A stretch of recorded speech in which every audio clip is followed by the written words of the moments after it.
Hai semuanya, logika bukan di atas segalanya. Mengapa demikian? Logika kita belum tentu benar. Manusia hanya bisa membuat prediksi. Yang bisa mengatakan sesuatu yang pasti yang terjadi di kemudian hari hanyalah Tuhan. Kenapa demikian? Kita perlu tahu, logika itu adalah sebuah kerangka berpikir yang kita buat berdasarkan aneka macam informasi yang kita punya. Masalahnya sekarang informasi yang kita punya itu nggak mungkin 100% lengkap. Mengapa? Karena kita hanya mampu melihat apa yang kita bisa lihat. Ada banyak hal yang kita nggak bisa lihat di dunia ini. Nah, oleh karena itu kita perlu belajar untuk percaya kepada Tuhan dan berserah kepada Tuhan sepenuhnya. Karena kalau hidup kita hanya dikuasai logika, kita bisa merana. Kejadian pasal 34, kita melihat Yakub sudah melihat mujizat Tuhan. Ketika Tuhan menaklukkan kekuatannya Yakub, sendi pangkal pahannya dibikin meleset, dia nggak bisa perang. Dalam keadaan lemah dia ketemu kakaknya, nggak disangka-sangka kakaknya memeluk dia, mengampuni dia. Fisiknya lemah, dia lihat mujizat Tuhan. Tapi ingat, akalnya masih kuat. Kakaknya berkata, "Dek, ayo kita ke rumah ayah. Aku akan menyertai kamu dalam perjalanan, mengawal kamu," istilahnya. Sampai ke rumah ayah.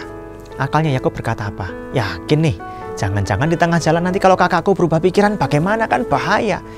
Gini aja dia ngomong sama kakaknya. "Kakak pergi duluan aja, nanti aku menyusul ya." Anda tebak, Yakub nggak berjalan di arah yang sama dengan kakaknya. Dia belok, tinggal di kota Sikem. Disitulah ketika akalnya berkata, wah Sikem lebih aman. Ternyata di situ terjadi tragedi.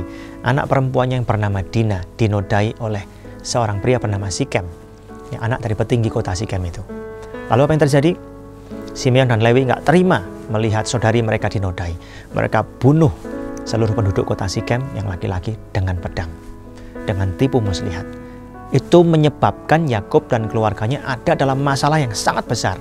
Bagaimana kalau penduduk Kanaan yang lain pada waktu itu benci kepada mereka dan bersatu menyerang mereka? Selesailah sudah. Ayat 30 dalam pasal 34.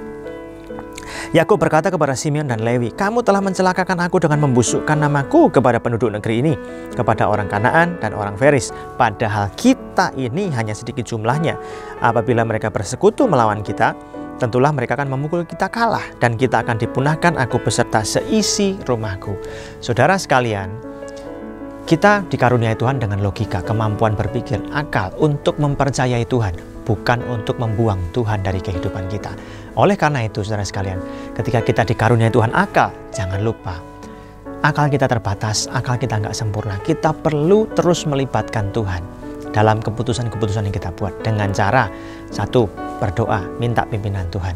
2, bertindak berdasarkan prinsip-prinsip firman Tuhan.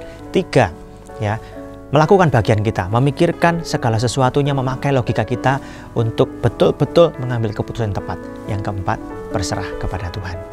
Di dalam doa dan penyerahan diri, kita akan melihat bahwa ternyata rencana Tuhan lebih bagus daripada rencana kita. Oleh karena itu sebabnya firman Tuhan berkata, percayalah kepada Tuhan dengan segenap hatimu dan jangan bersandar pada pikiranmu atau pengertianmu sendiri. Akuilah dia dalam segala lakumu, maka ia akan meluruskan jalanmu. Tuhan memberkati.